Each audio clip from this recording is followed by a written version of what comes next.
Good evening, everyone. Welcome to Webinar Endorse Webmaster Series 2020. We have entered into the webinar 12. This is completely neonatal nephrology. And we have three eminent speakers today, Dr. Lakshmi, Dr. Giridhar, and Dr. Ven Murugan. I would like to call upon Dr. Lakshmi, who is going to be the moderator of the day.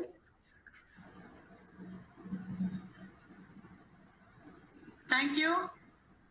Dr. Lakshmi is a consultant and the head of I'm just reading it out, ma'am. Dr. Lakshmi is a consultant and head of Department of Neonatology at Dr. Mehta's Hospital. She's been graduated from Madras Medical College and she has completed her DNB Pediatrics in Childrest Hospital. And she is a secretary of National Neonatology Forum. She is a faculty trainer for NNF NRP India.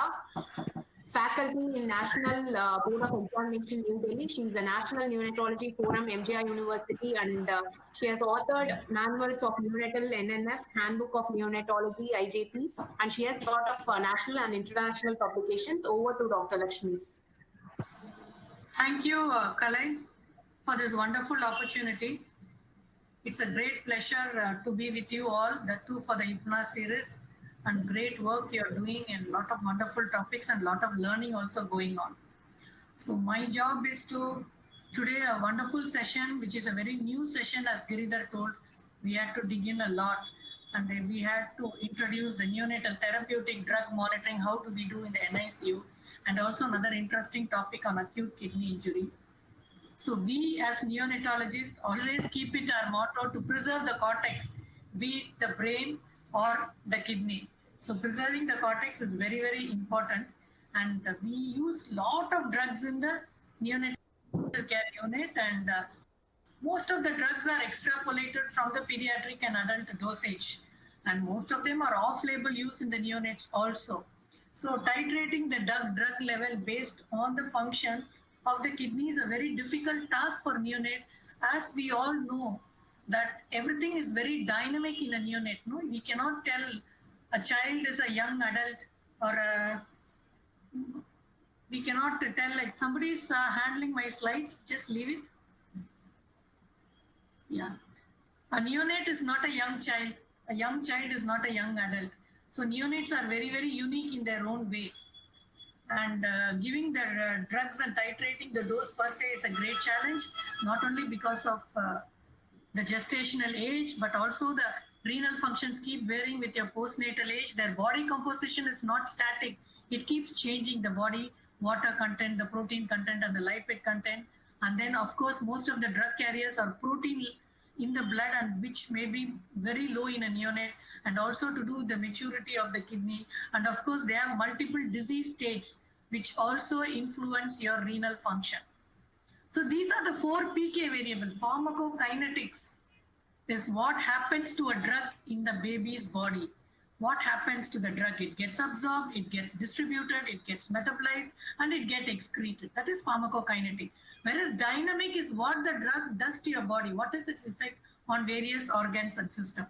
So let's quickly introduce ourselves to all the variable. Absorption. Absorption of a drug is not going to be same in a neonate because of various factors which influences the absorption in the gut, like the pH, the gastric emptying time which may be delayed in a preterm, the transit time which may be slower, all the enzymes may not be well mature enough, the presence of bile salt system, and of course the intestinal flora, the microbiome. So all these are going to affect the absorption of a drug. Some may be increased and some may be decreased. So that is the first challenge we face. Then the second is the volume of distribution, how well a drug is distributed in the body. And again, this is highly dependent on the proportion of the total body water, which is very high in a neonate, that too higher in a preterm neonate, and it comes down as the child matures and as the child grows older. And also a lower proportion of body fat. As you see, the brain to body mass ratio is very high. Brain is very rich in lipid. So all lipid soluble drugs tend to concentrate towards the brain because brain BBB is freely permeable to lipid. And also all neonates, when compared to older children and adults, they have a very low plasma albumin level. And this albumin is the main thing most of the drugs bind to. So when albumin is low, the volume of distribution is much higher. So again, the volume of distribution is going to be very different and very changing. The lipid soluble drugs are not easily distributed, whereas the water soluble drugs, because of high total body water, are going to be distributed very easily. And the third thing is the metabolism of a drug, which again is going to determine the concentration as well as the toxic metabolites. So when the metabolism of a drug is much slower, for example, you take a liver, because of the immaturity, because of the disease like hypoxic ischemic encephalopathy, because of the drugs which may give hepatic enzyme inducers or blockers. So many issues can have an effect on the liver and per se may either accelerate or slow down the metabolism of a drug, and the metabolic toxic metabolites may also accumulate over a period of time. Finally, they come to excretion or elimination of a drug, where our kidney plays a very major role. And again, a kidney in a preterm is immature, in a growth restricted is again more immature. Any disease process like asphyxia, sepsis, hypotension, duct, everything can affect the perfusion of a kidney. Many drugs we use to close the duct, maybe indomethacin, they can have their own effect on the kidney.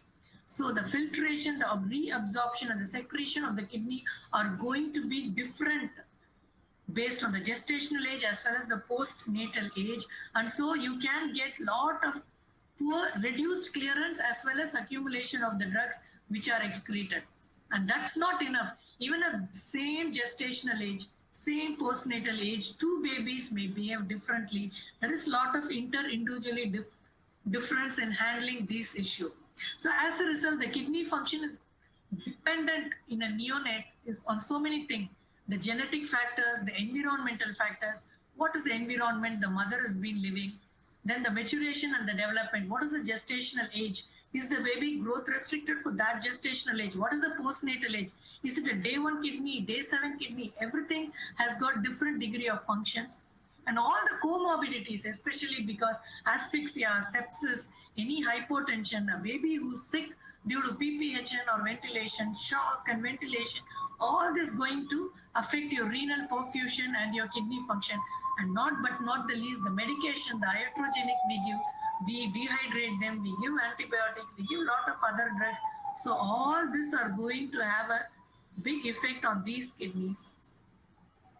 So most of the drug elimination of the kidney function is what we determine by our GFR, and the GFR is not at all static in a neonate, more so in a preterm neonate. So this is the percentage of GFR when compared to the adult. Even at term, a baby's kidney is only hardly 30% of an adult GFR. Okay, by 26 weeks, which may be around 7 months, they reach the 75%. Then imagine in a 25-weeker, we have started handling babies who are now 24 or 25-weeker.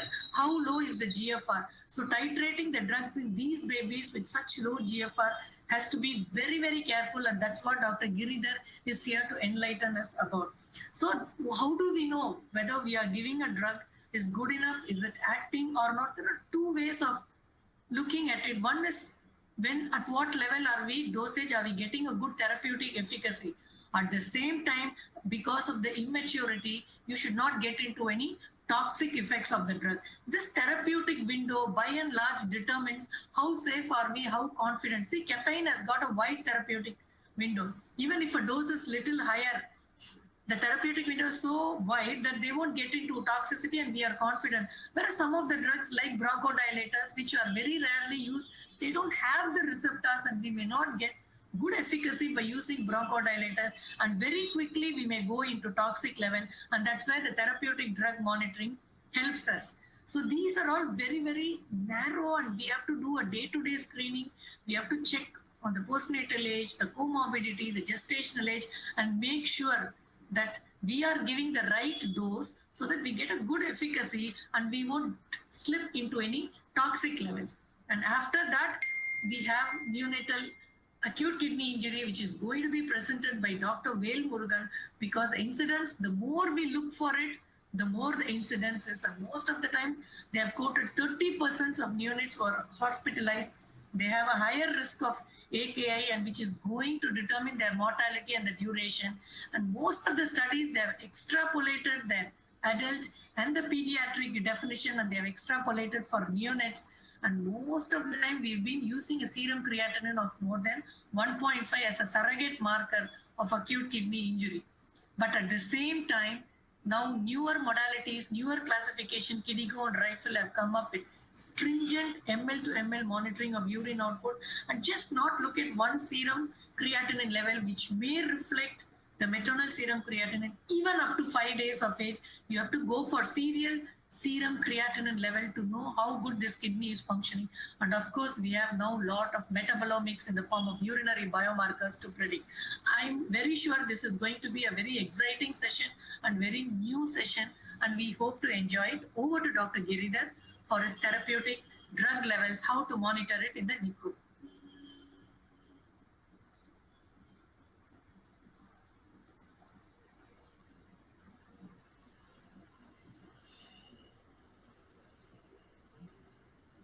Over to Giridhar. Sir, your voice is not audible. Dr. Giridhar, he's a professor of neonatology.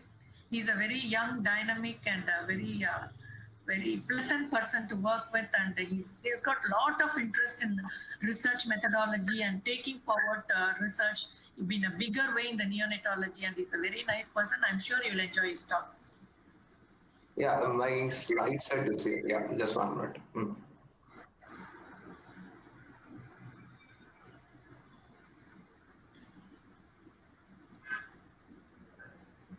Yeah, I hope I'm audible to the entire audience.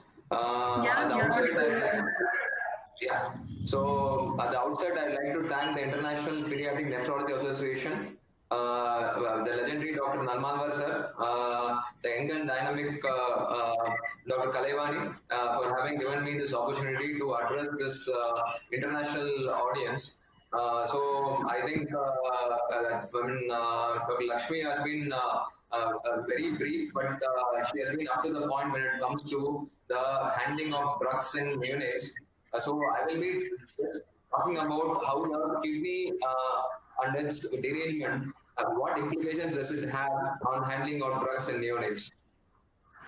So, before I start my talk, I would like to preface a disclaimer. I am not an expert in pharmacology or nephrology. Like a lot of you are experts, could be experts in nephrology. I'm neither of these. I'm a clinical neonatologist. So, I will be putting forward mainly practical points related to drug dosing and alterations in infants with deranged renal function. At the same time, I would like to just quote from Dr. Lakshmi that the dosages per se and the durations of treatment and the frequency of dosing in neonates, unfortunately, are not from studies in neonates, but predominantly they are from studies in adults, to less extent studies in pediatric age group, and they have been extrapolated to newborns. So is it, are we using the right drugs? Are we using the right dosage? Are we using the right frequency? We actually do not know in neonates because the entire neonatal period is pretty dynamic. But and it will become all the more deranged when we talk about neonate with deranged renal functions, which could have wreaked havoc with the pharmacokinetics of the drugs. So let's go to the presentation.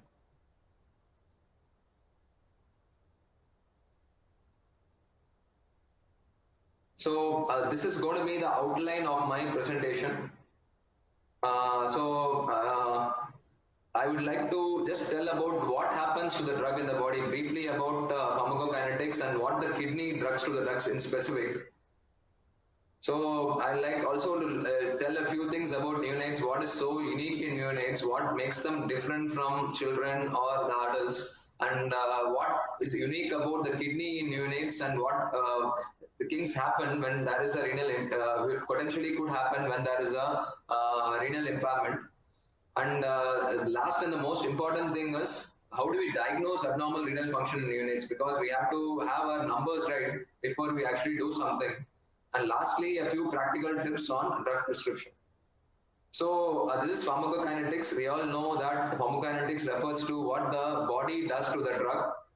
So I think Madam had touched upon this. When the drug enters the body through whatever route it gets absorbed, so it absorbs, enters the bloodstream, gets distributed to the various parts of the body. then it gets metabolized in the liver, and finally our hero, the kidney, comes in, and the kidney is mainly involved in the excretion of the duct.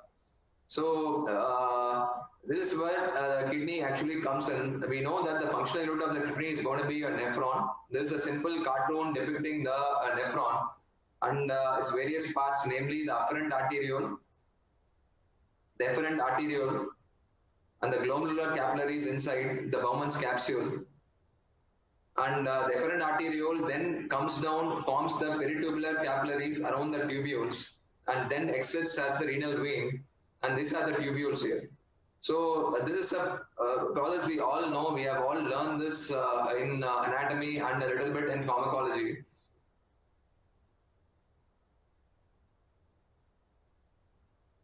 So these are the processes which actually happen in the kidney, what the kidney does to the drug. So the way the drugs are exiting the kidney is mainly through three routes. Basically, the first route is going to be your glomerular filtration. The filtration happens at the level of the glomerular capillaries, and it gets filtered into the tubules. A lot of factors could determine this. Basically, low molecular weight drugs could actually get filtered pretty easily. Water-soluble drugs again get filtered easily. Unbound drugs, basically drugs which are not bound to plasma proteins, get filtered, and drugs with low volume of distribution gets filtered easily. The second mechanism how filtration happens is this is the mechanism of tubular absorption. So once the drug enters the tubules, it could potentially get absorbed back into the capillaries, and this happens more commonly in drugs which are more lipid soluble, because lipid soluble drugs tend to exit the tubular epithelium and go into the capillaries, whereas water soluble forms tend to get trapped in the tubules and then exit the kidney. The other major mechanism how the kidney eliminates the drug is tubular secretion.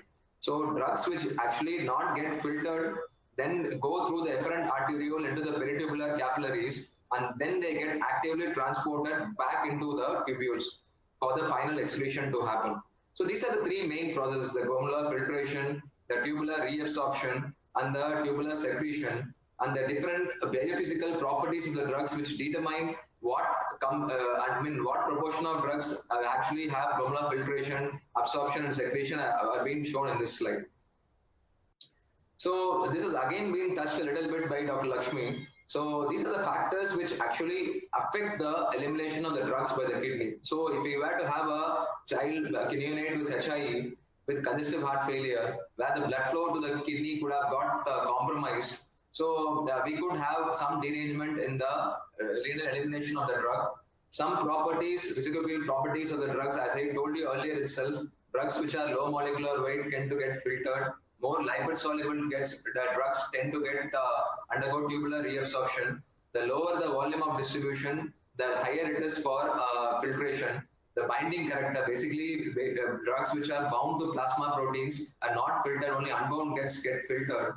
Ionization also, a little bit on this, because the drugs are more ionized, they tend to get trapped in the tubules and undergo excretion. And some of the times we used to put these babies on alkalinizer units to do this. So urine pH basically refers to that. And lastly, some disease states, as I mentioned, HIE, sepsis, and birth asphyxia, sepsis, congestive heart disease, heart failures. So these conditions all could actually have a bearing on the drug elimination by the kidneys. And more importantly, the biological factor here is the age. So neonate per se is, in spite of being normal, the renal elimination of the drug could get affected in neonates as compared to the others. So what is more unique about neonates? So irrespective of how the neonate or the infant might look or do, which could be more beyond its age, neonates are not children and not adults. So the drug handling is also similar. Drug handling of the neonates is quite different when compared to the different age groups. So this is about briefly about the renal physiology. So the nephrogenesis is complete at 36 weeks of gestation. So it starts at around 9 weeks and gets completed around 36 weeks of gestation. So we have babies who are potentially having only a low GFR at birth. Madam was touching on this also. The renal function also matures with time after birth. Renal function doesn't actually, it's not up to the adult level at birth. It happens a lot later. And prematurity and SGA are double whammies. Not only prematurity, all the processes above, I mean the nephrogenesis, the low GFR, the maturation of the process becomes more delayed as in a SGHI. This is the GFR at birth. So this is in a term child, and this is what happens in babies who are between 1 and 1.5, 1.5 and 2 kilos, and 2 and 2.5 kilos. We see that as the birth weight increases, which indirectly pretends that the gestational age increases, the GFR actually improves. So we have a creatinine clearance which is higher in a term child when compared to the other age groups. And if you are to quantitate GFR by using the inulin clearance, then I think we can see that again it is different in a term child when compared to a preterm child. This is in the first two graphs here. And as age advances, 1 to 3 months, 4 to 6 months, the GFR is again increasing in a child. So other things are also reduced in a newborn. Basically, the GFR is reduced, as we told earlier. The renal blood flow is also reduced in newborn when compared to the child or the adult. The ability to concentrate, acidify the urine is also reduced in the newborn. And the transport systems for tubular secretion, mainly the organic anion transport proteins, are reduced in the newborn when compared to the other age groups. So this actually could result in reduced renal function in the neonates, and indirectly your drug half-life could increase. So there is a caution which we need to address when handling drugs in neonates. So what happens in kidney injury? So drug levels become quite unpredictable. So kidney injury not only has some implication on the kidney, it has some implication in other areas also, like it decreases the bioavailability of the drug, and decrease biliary excretion of the drugs could happen. That could be some implication on the drug metabolism because of the toxins happening. So the implication is not only on the kidney, the implication happens everywhere. So the kidney is not only responsible for doing this, so other areas also could affected by kidney injury, and this could also have implication on the handling of the drug. So how to assess renal function? So the best estimate so far of renal function is the glomerular filtration rate. So, and assessment of GFR, we know that for good assessment, we need a substance that is freely filtered across the glomerulus, is neither reabsorbed nor secreted. And it should, so as of now, the only substance that is a gold standard now is inulin, but this is usually not done, the inulin clearance is not done. And what we rely on is only the plasma creatinine levels as an indirect marker of GFR. So this is the equation for clearance of the drug through the renal, which is UV by P. U stands for the urinary concentration into the urine volume divided by the plasma concentration of the drug. So all this could seem impractical because the urine concentration of the drug is pretty difficult to actually estimate. So this is quite impractical, and what we commonly rely on is some formulas which have been used based on the creatinine. These are some of the formulas which have been used in children, and the main two formulas that we have to concentrate on are these: the Schwartz formula or the Conahan-Barrett's formula. So which you will have to use. I think a lot of pros and cons for each formula. The Conahan-Barrett at least has some things to go for it, especially it is a true estimate of the formula has been structured from true estimation of serum creatinine, unlike the Schwartz formula where a different method was used. But I think if you could interchangeably use both the formulas, it could be fine. So this is the Schwartz formula. The estimated GFR in ml per minute per 1.73 meter square is equals to a constant K into length divided by the serum creatinine milligram per deciliter. And the K in a preterm child less than a year is 0.33. In a term baby 0.45. For 1 to 12 years old, it's 0.55 and 0.7 for adolescent boy. This is the Barnahan formula, the other formula, where the K is 0.413, unlike 0.33 in the other formula. So most of the other things all remain the same. So we don't have to break our heads into remembering these formulas. There are online calculators available. This is one of the calculator. I put it up on the slide now. So this is a pediatric renal function calculator from a EBM consult. So we just have to just put in the units here. So gender and height, the creatinine levels, and low we can get the eGFR by both the formulas, mainly the Schwartz formula and the Kuna and Barrett's formula. The problems with creatinine in children, in neonates is it is not in a very steady state. So this keeps varying in the first few days of life, and it reaches adult levels basically by 7 days, and more so in a preterm child. So there could be a problem is actually looking at this because it's still the best marker for a GFR estimation. So let us look at some practical tips. So the drugs which are mainly excreted by the kidney is what we have to remember. The antibiotics mainly, NSAIDs, digoxin, immunosuppressants, the anti-cancer drugs, and the H2 receptor blockers like ranitidine.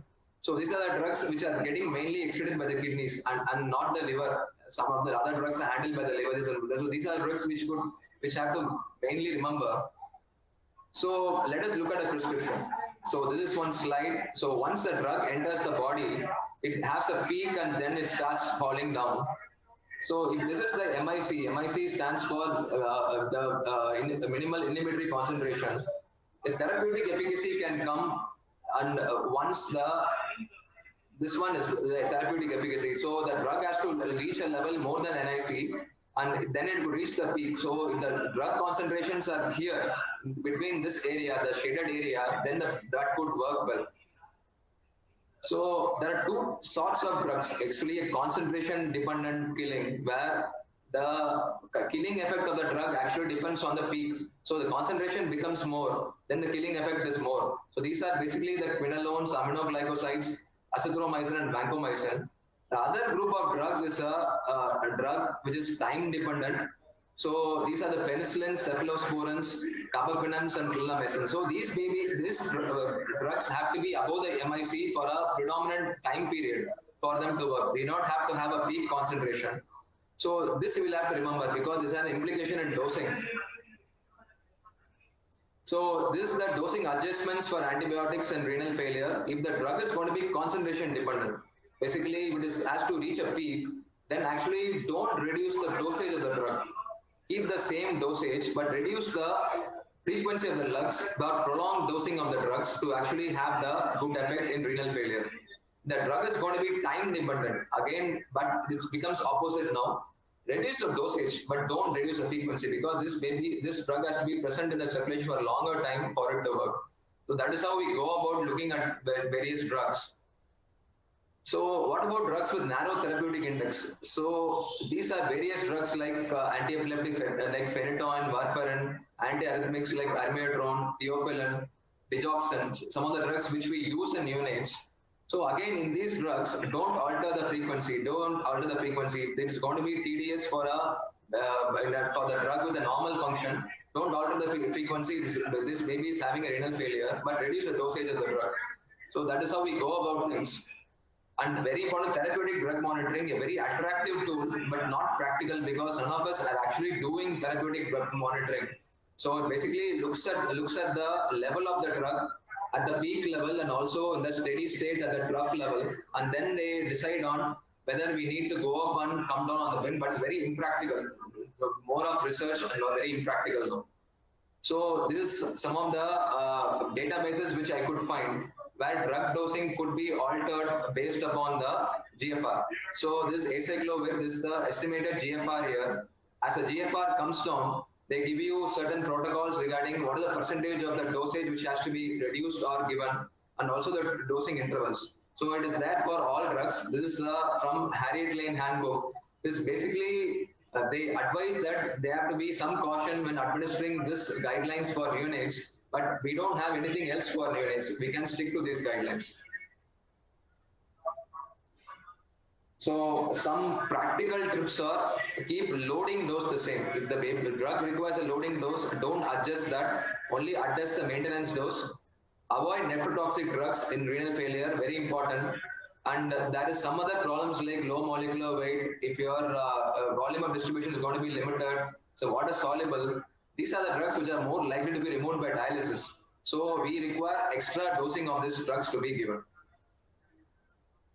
So summarizing everything, neonates are physiologically disadvantaged because every process that is actually there in a pediatric adult is deranged in a neonate.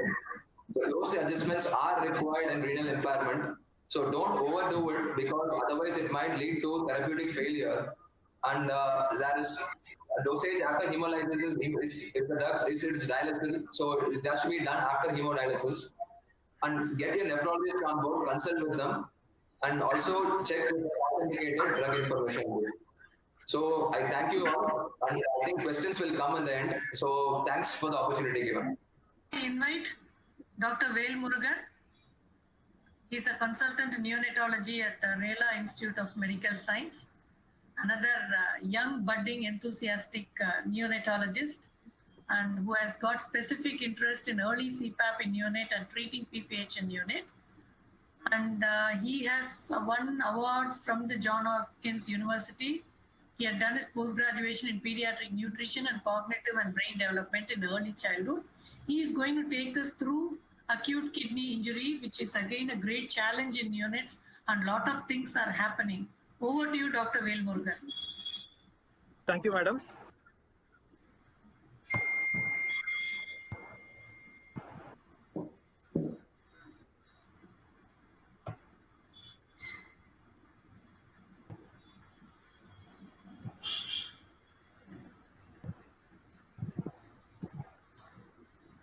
Your slides are down, just below your CV, acute kidney injury.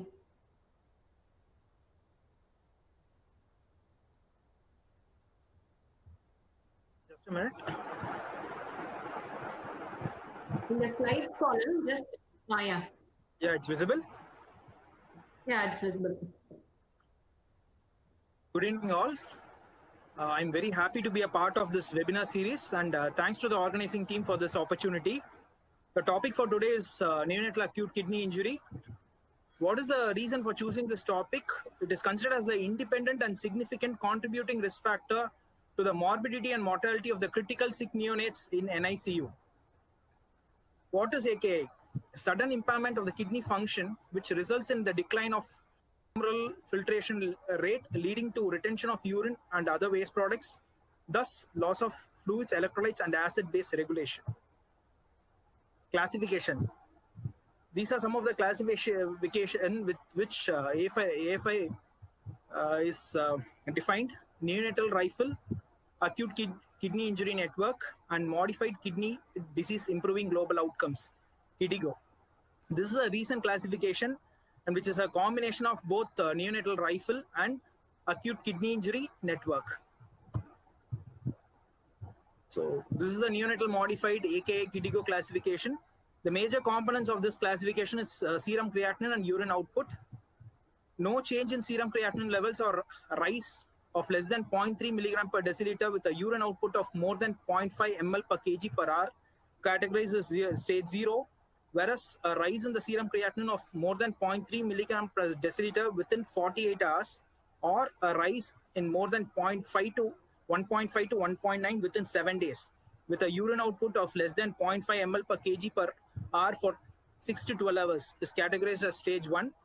Rise in serum creatinine for more than 2 to 2.9 with a urine output of less than 0.5 ml per kg per hour for more than 12 hours is categorized as stage 2.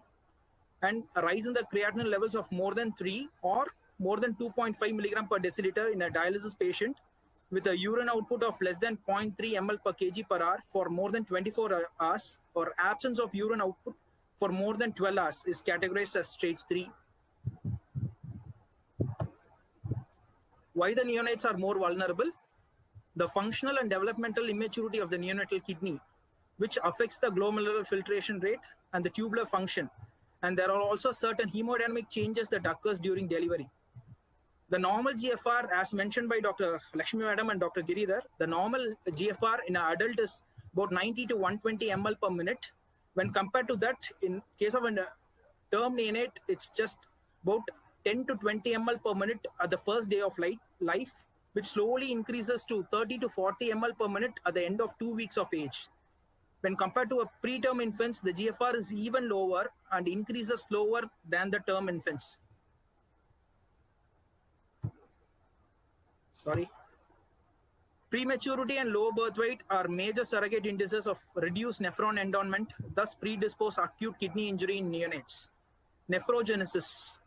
The nephrogenesis usually is completed by the end of the delivery in term babies. In case of a preterm baby, it continues even after birth till about 40 days of life, and mostly it's aberrant. So nephrogenesis in a preterm baby is aberrant, leading to abnormal nephron morphology. Thus, impaired nephrogenesis and low nephron endowment can result in impaired tubular function and low GFR.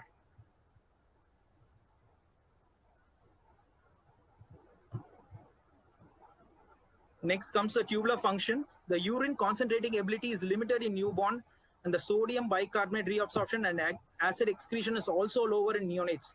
This is mainly because of the tubular dysfunction and tubular immaturity. Renal blood flow.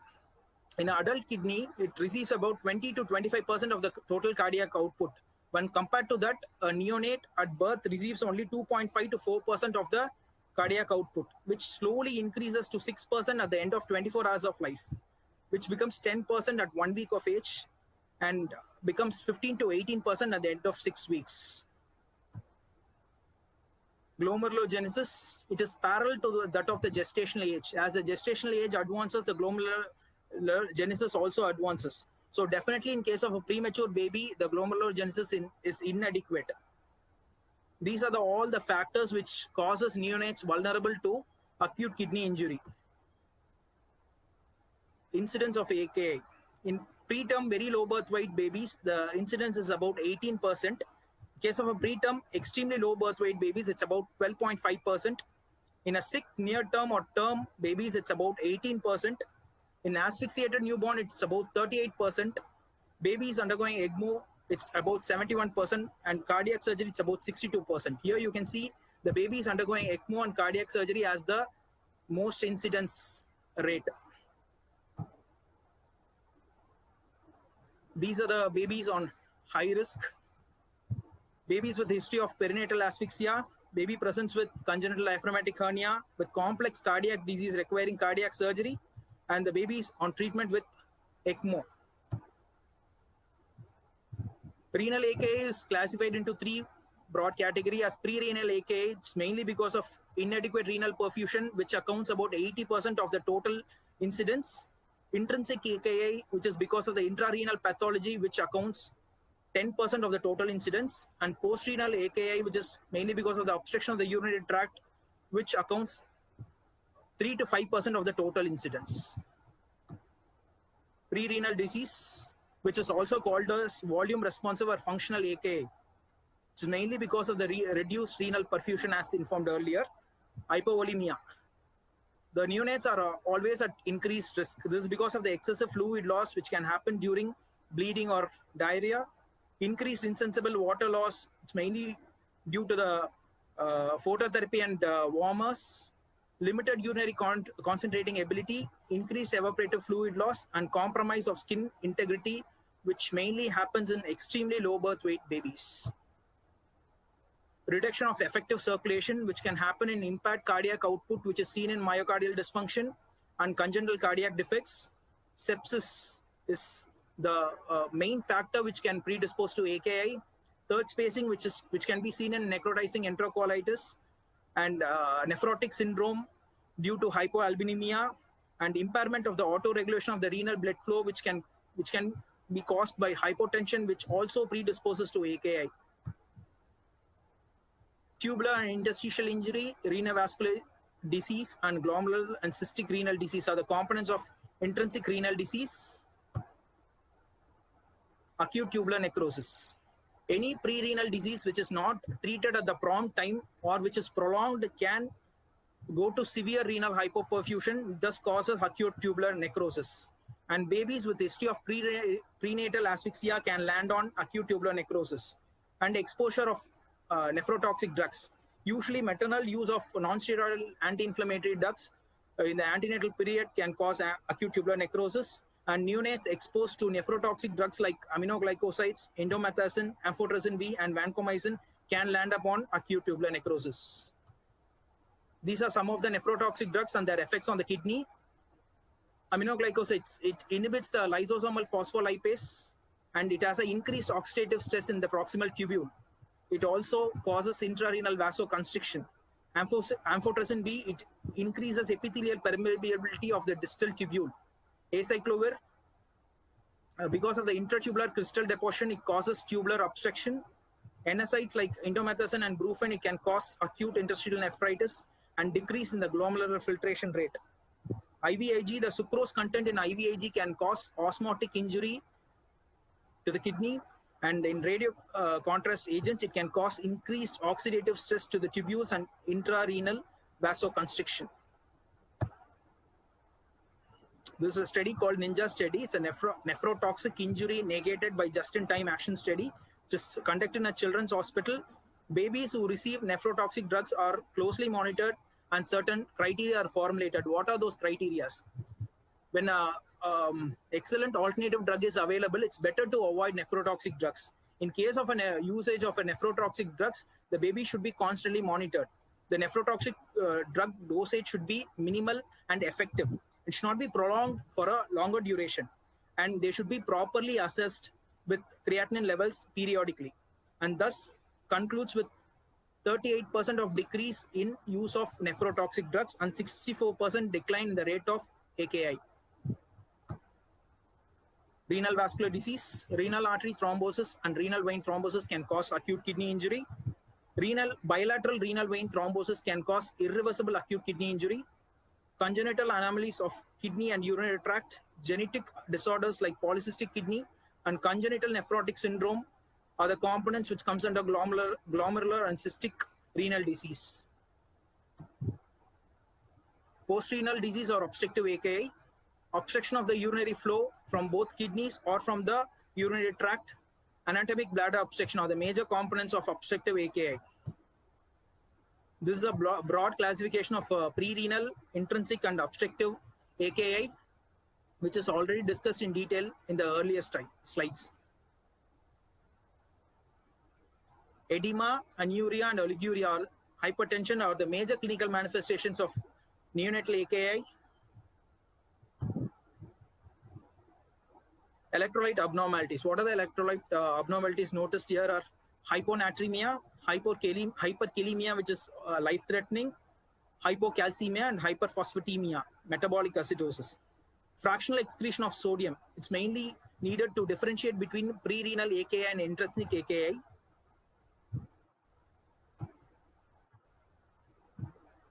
And this is the formula to calculate FeNA.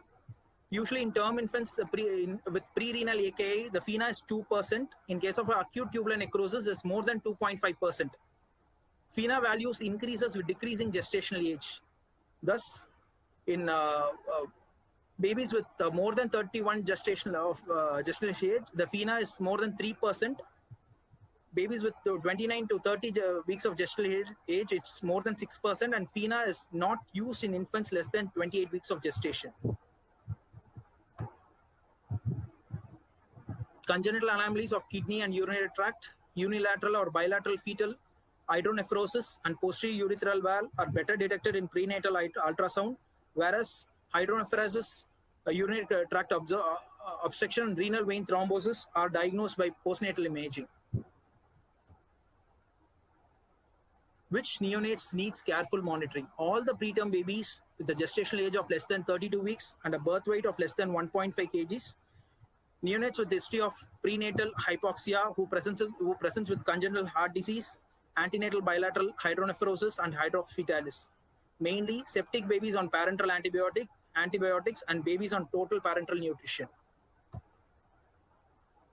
Serum creatinine and urine output are the major standard diagnostic indices, where serum creatinine has its own limitations.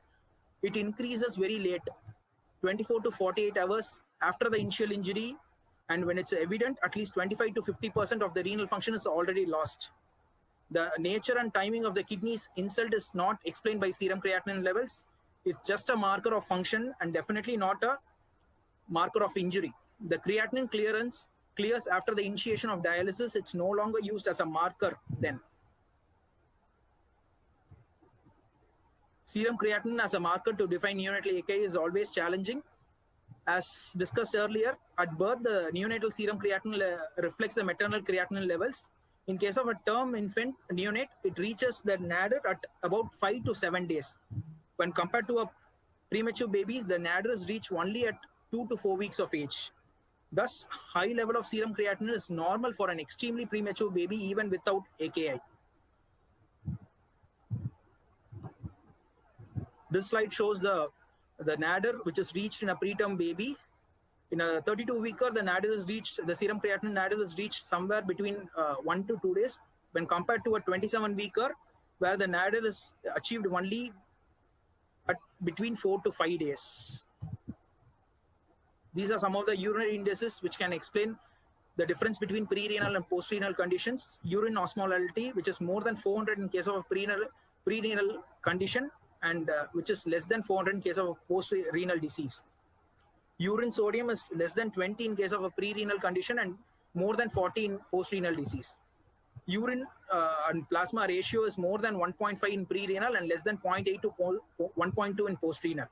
The FeNA is less than 2.5 in pre-renal and more than 2.5 in post-renal. The renal fraction index is less than 3 in pre-renal and more than 3 in post-renal. The blood urea to creatinine ratio is more than 20:1 in pre-renal and less than 20:1 in post-renal. Management usually depends on the specific treatment of the underlying cause. Initially, the fluid management. It should be meticulous fluid management is needed here to avoid fluid overload. Strict intake output chart and daily weight recording is necessary before the initiation of the fluid therapy. And on the other hand, hypovolemia should be treated with adequate fluid management. Fluid challenges are used to treat pre-renal AKI. Electrolyte management, as discussed earlier, hyperkalemia, the life-threatening situation, should be managed promptly. Nutritional support, in case of a neonate with AKI, the adequate nutritional support with 100 kilocalories per kg per day is necessary. If a formula is used, it should be a low solute and a low phosphate concentration formula. Next comes to the drug therapy. These are the drugs on trial. Dopamine, widely used for the support of systemic blood pressure in preterm and term infants, and the renal doses of dopamine is 5 mics. Diuretics, which is mainly used to augment urine output in oliguric patients, and when we use diuretics, we should specifically keep the potential side effects in the mind before using this drug.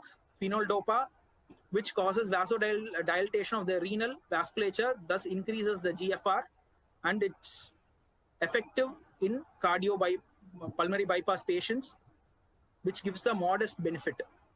Theophylline, the recent meta-analysis trials shows that it is effective in full-term asphyxiated neonates. Many studies suggest that the caffeine citrate, a methyl xanthine, which is used in NICUs, which is helpful for apnea of prematurity. A cohort study conducted had shown that there were low rates of AKI in premature babies exposed to caffeine citrate. As a conclusion, one case of AKI was prevented for every 4.3 neonates exposed to caffeine. Neutrogyl gelatinase associated lipocalin, NGAL, urinary interleukin 18, and kidney injury molecule 1, cystatin C. These are some of the novel biomarkers on emerging trend.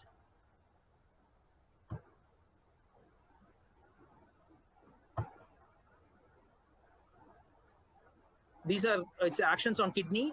The NGAL, it is expressed by the kidney tubule epithelium. In critical ill patients, its levels are more than 155 nanomole per liter, indicating AKI. It has high sensitivity and specificity. In cystatin C, it is a protease inhibitor and a marker of GFR. If the kidney function and the GFR rate declines, the blood levels of cystatin C rises. And the cystatin C levels in AKI becomes higher in 24 to 48 hours earlier than the creatinine levels. Kidney injury molecule, it's a transmembrane protein not detected in blood and urine. The expression is markedly upregulated in the damaged proximal tubule. Interleukin 18, it's a pro-inflammatory cytokines produced by the distal tubules. It is a useful biomarker of AKA, which distinctly increases in AKA, but it has a low sensitivity and specificity. These are some of the clinical trials on biomarkers, which shows there are better predictive values to diagnose neonatal AKI. And another studies which compares the biomarkers with serum creatinine levels, the sensitivity, the specificity, and the accuracy, everything is increased in a biomarker when compared to that of a serum creatinine levels. Always prevention is better than cure. Following the diagnosis of AKI, it's mandatory to prevent sequelae. Strict maintenance of intake-output chart, monitoring of serum electrolytes, and assessment of the weight is mainly optimized for the fluid status. Daily evaluation of the medications to monitor drug levels and to avoid nephrotoxic drugs. Cumulative fluid overload provides a global assessment of the fluid status, and referral to the specialty at right time is always mandatory.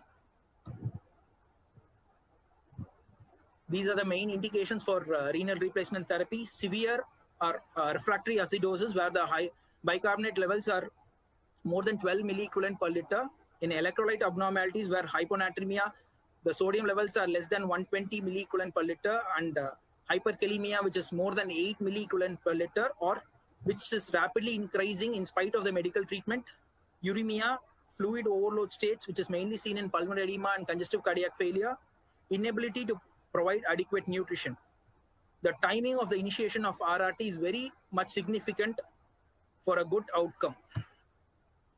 Peritoneal dialysis. Currently, PD is the modality of choice in neonates. It is well tolerated even by hemodynamically unstable patients. It is less efficient in altering blood solute composition and in fluid removal than other techniques. Hemodialysis, it's technically challenging in newborns and not well tolerated by hemodynamically unstable patients. Continuous veno-venous hemodiafiltration, it allows more precise fluid and metabolic control and also decreases hemodynamic instability. It enhances removal of cytokines in patients with sepsis and multi-organ failure. Goals to improve the preterm AKI. In incidence, less antibiotic exposure, less NSAIDs for PDAs, and decrease preterm birth.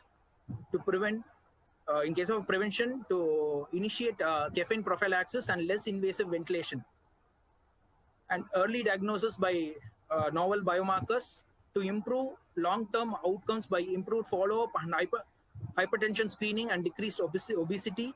Better rescue treatments by improving PD and catheters and techniques and other techniques. First-line treatment, new medication development, and optimized fluid goals for AKI. Prerenal AKI, and it doesn't end there. It takes a chronic road. Neonates who survive AKI might experience long-term renal dysfunction. Hence, periodic monitoring and screening for proteinuria, albuminuria, and hypertension throughout the childhood is mandatory to avoid chronic kidney disease. Finally, to conclude with, incidence of AKI is more common among the premature and low birth weight babies in NICU. It's a heterogeneous disorder with many mechanisms and management strategies. Current diagnostic indices has many limitations. Novel biomarkers are emerging and on medical trials. Care of the neonate with AKI remains supportive. Maintenance of adequate renal perfusion, prevention of fluid overload, and avoidance of risk factors are the real concern. Early and timely initiation of RRT can improve the outcome. Thank you.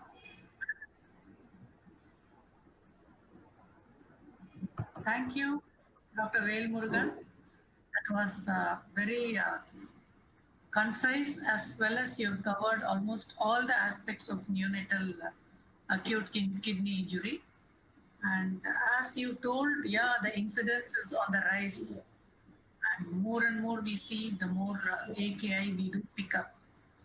The second point is, earlier we were using serum creatinine alone as a surrogate marker. Any serum creatinine more than 1.5, we tell it as AKI.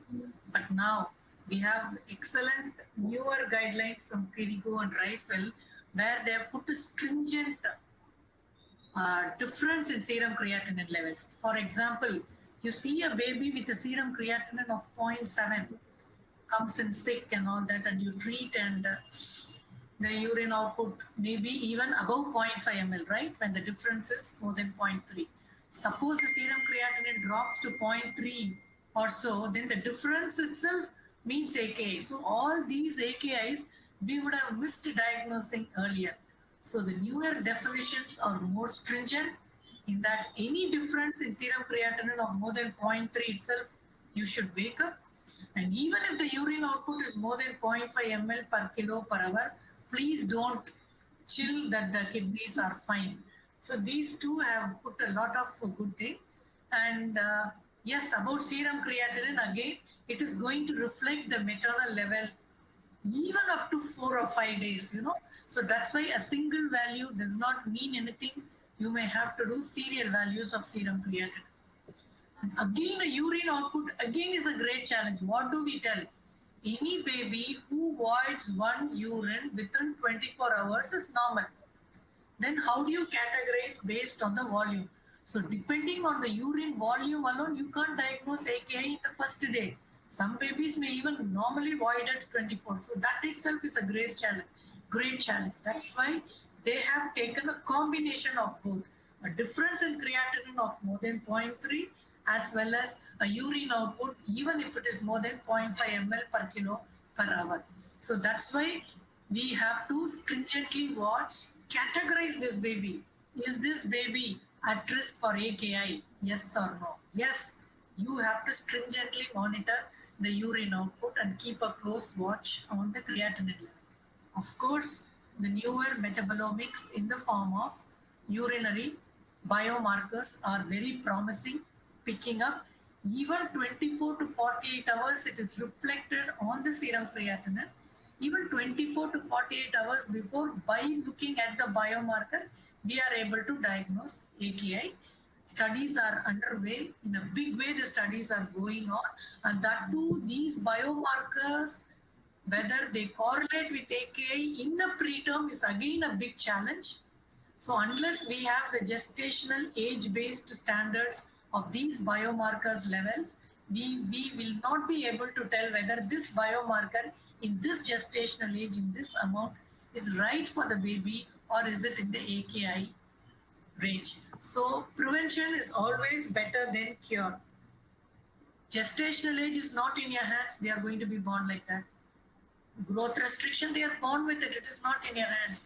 But when the baby comes in with a morbidity like a HIE, like a PPHN, like shock, like a duct, so many comorbidities. But if you try to maintain your hemodynamics right, with appropriate use of fluids in dehydration, with appropriate use of inotropes to improve the blood pressure and maintain the blood pressure at an optimal level, by and large, you can prevent your AKI.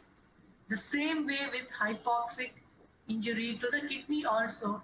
At asphyxia, a baby is born asphyxiated. It is not in your hands. You immediately you attend to the baby and you make the baby normoxemic at earliest, but still you feel all the effects or the aftermath of asphyxia. But when a baby comes to the NICU, maintaining a normal oxygen level, not allowing the baby to become hypoxemic, that is in our hands. So by maintaining a normal fluid balance, giving adequate intravascular volume. Number 2, adequate inotropes to maintain the blood pressure. And 3, keeping the baby under normoxemia, not allowing an anemic baby to remain anemic, and based on his cardiorespiratory condition, you maintain his hemoglobin so that he doesn't become hypoxemic. So all these are in our hands. So by and large, if we are aware of the situation, we can act in a smarter way and try to reduce the incidence of AKI and do not allow it to dwell into deeper AKI in the NICU. And another value is this FeNO for diagnosing. Always when you're looking at serum, urine sodium, you're calculating the FeNO, always keep the gestational age in your mind. Okay, because all these are gestational age dependent. As he rightly said, your kidneys are not going to be ready to handle everything in below 34 weeks of gestation. What we are looking at is 34, 35, 35. Yes, I have enough nephrons. I have enough length of nephrons to take care of everything. So always keep that in mind. I always tell them, no, when the nephrology PG comes in, whenever we see a baby with reduced urine output, with reducing, they just come and titrate the fluid, give a higher fluid, boluses, blah, blah, but keep the gestational age in mind. If it is going to be a preterm, he may not be able to handle the overload. His duct may open. And if the duct is open, I am forced to give. Earlier, only indomethacin was available, which was again a nephrotoxic drug, and it becomes such a vicious cycle. So taking care of fluids, taking care of the hemodynamics, taking care of the oxygen level, keeping an optimal hemoglobin level, and also trying to prevent sepsis, because sepsis is another detrimental effect on your kidney, and we may have pushed to use lot of drugs which are nephrotoxic, and we get into a bad vicious cycle. So we can do all this from our point of view as a neonatologist and try to keep our AKI as much less as possible if we are quite alert. So now we come to the drug monitoring. I have a few interesting questions on drug monitoring. Would nanoparticles and nanotechnology guided drug administration reduce the toxicity level? Yes, maybe that is the answer, but there are a lot of research going on in that, and we may have to look at from that point of view also. Another interesting question is, do we have a PK/PD based formula for drug administration? See, the PK/PD in a neonate itself is a very rapidly changing, hour to hour, day to day, weight to weight, gestation age to gestation age.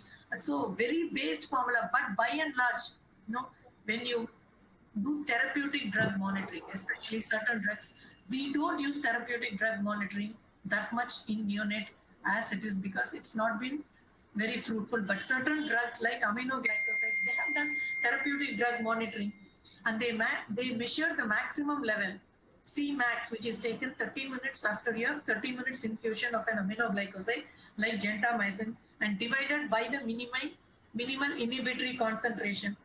They need an optimal ratio of 8 to 10 at least. So when you do a blood culture and sensitivity, when they put the sensitivity pattern for the organism grown, they always give an MIC level. So based on the MIC, to some extent, you will know what should be your Cmax and all that. They want the Cmax by MIC to be 8 to 10. So if your MIC is 1, your Cmax, your drug level, maximum level should be maintained at 8 to 10. If your MIC is 0.5, then your Cmax should be. So it is dependent on that. By and large, it cannot be done for all the drugs, because it has to be either a toxic level dependent or time dependent, as Giridhar told. Most of the aminoglycoside are toxic level dependent. That's why we may have to see the trough level, because trough level is what we do before we give the next dosage, and we try to maintain a trough level less than 1 to minimize the toxicity. But it is entirely different for vancomycin, as he told. It is a time dependent, and here the MIC should be 1. If the MIC they say is more than 2, please don't go ahead and push the vancomycin dose. Only if it is 1 or below, you go and use vancomycin. By and large, it is very, very difficult to have a formula to measure the level or the dose you can calculate based on the PK/PD, because today's PK/PD may not be the same next day. Today, my baby's kidneys are well and the hemodynamics are good. Tomorrow, I can have just a crashing baby in a PPH, and an entire thing may go for a toss. The third question is, which fluid is considered as best in treating prerenal azotemia? And is urine output a marker of AKI? Yeah, very good question. That's what I told. Urine output in the first day is a very big challenge to tell it as a marker. That's why they give 2 criteria. One is a creatinine and another is a urine output. So diagnosing AKI on day 1 is very, very difficult, because your maternal creatinine is going to be much higher, and that's what is going to be reflected in the baby's creatinine. So how can I prevent, or how do I know? Any sick baby, as I told you, babies who are at risk of AKI on day 1, keep a good urine output monitor with a bag, with a cotton being weighed and measured. Stringent measurement of urine output is very, very good. And if you're not having any urine output, by 12 hours if the baby is sick, and by 24 hours if the baby is well, and you're still worried, do a 24-hour serum creatinine level. Keep it as a baseline so that when you do serial creatinines, you know whether it is higher or whether it is lower. And the fluid we use for treating pre-renal azotemia, how the pediatric guidelines have changed, the NICE guidelines have told normal saline is the best fluid. So even in neonates, using a normal saline or a half normal saline, that is with a better tonicity, higher sodium content fluid are picking up, and we may even be using normal saline or half normal saline as a fluid. And by and large, when we are giving bolus, we are still only to 10 ml per kilo of normal saline. We have not made any change in that. This urinary or serum NGAL. I think urinary NGAL is much easier done than serum NGAL. But again, we need the normograms for gestation age based. You can't tell a preterm with this is the same as a term baby. Role of RAS. I'm not very sure about the role of rasburicase in neonatal AKI. I'll ask whether Velmurugan will be able to take that. It is, I'm sure it is a Velmurugan. Yes, ma'am. Somebody has asked for rasburicase. Role of rasburicase in neonatal AKI, but I'm not very well aware of neonatal AKI and rasburicase. Maybe we look into it. I'm also not familiar about it, ma'am. We are not familiar about it. And yeah, Dr. Kannappan, excellent lecture, somebody had written. And fluid of choice for giving as bolus on day 1 of life. Yes, every day the fluid of choice in the neonate. So far we are using only a normal saline with 154 MEQ per liter of sodium. That's been, and there has not been any much change in that. I think with that we had a very exciting session, and I'm sure you all would have learned a lot how to stringently triage to a high risk population or a low risk population, and how to look for urine output ml to ml and keep a close watch on creatinine. And yes, optimize your pressure, oxygen, hemoglobin and perfusion, and try to prevent as much as AKI, because once we slip into AKI, as Velmurugan doctor told, like more than 30% the incidence is high and they are going to have a long-term effects. So by and large, prevention is much better than cure. And yes, beautiful tips Dr. Giridhar gave on when to reduce the dose of the drug, when to reduce the duration of the drug. I think that's an excellent point, and we all should get into the habit of calculating the GFR on a day-to-day. If we do that, then everything will come as a routine, and it will not be a big task to look at the kidneys at all. With that, I think we conclude, and I thank IPNA for giving this wonderful opportunity to chair 2 great talks and 2 rare talks on neonatal kidney function. And as I told you, we as neonatologists, we always want to preserve the cortex, be it the brain or the kidneys. Thank you, IPNA, and thank you both the speakers, Dr. Giridhar as well as Dr. Velmurugan, for their excellent talk. And Dr. Kalaivani, thank you for giving us this opportunity. Thank you very much. Thank you so much, ma'am. The coming webinar also is based on neonatal nephrology. I think it's all about neonatal dialysis. We'll have a lighting session in the following week. Thank you. Thank you so much, Dr. Giridhar. Thank you so much, Dr. Lakshmi. Thank you so much, Dr. Velmurugan. We had an excellent talk. Thank you so much. Thank you.